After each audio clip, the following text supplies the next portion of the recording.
Magandang hapon mga kalibre.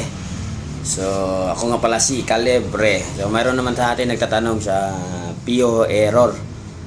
Kung ano yung mga problema ng PO error at saan tayo mag-check. So, ito yung ginagawa kong vlog ay konting tips lang ito kung saan kayo magto-trouble para hindi na kayo malilito at hindi na kayo kung saan-saan pa kayo magto-trouble. So, PO error sa mga ganitong board.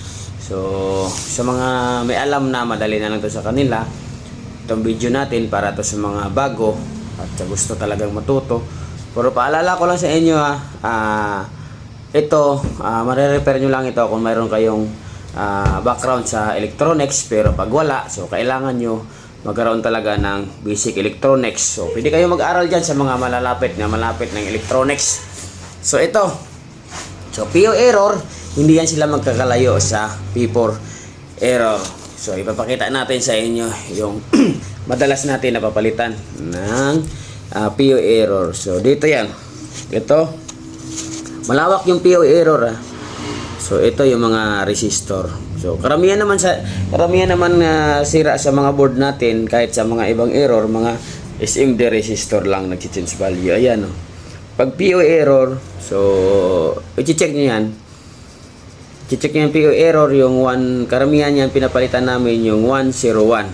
Yan, yung SMD resistor, palakihan lang natin yun mamaya. 101, yung apat na magkakasunod.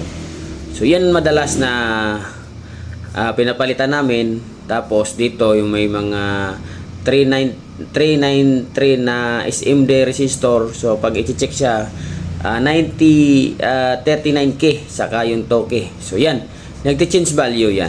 Kaya kadalasan yan talagang nagpi-PO error.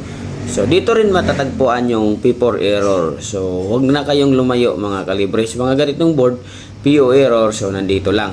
So karamihan yung SMD resistor. So yan. Yan lang mga kalibre, konting tips sa mga PO error at nagtatanong. So ayos. Kailangan lang natin mag-basic electronics.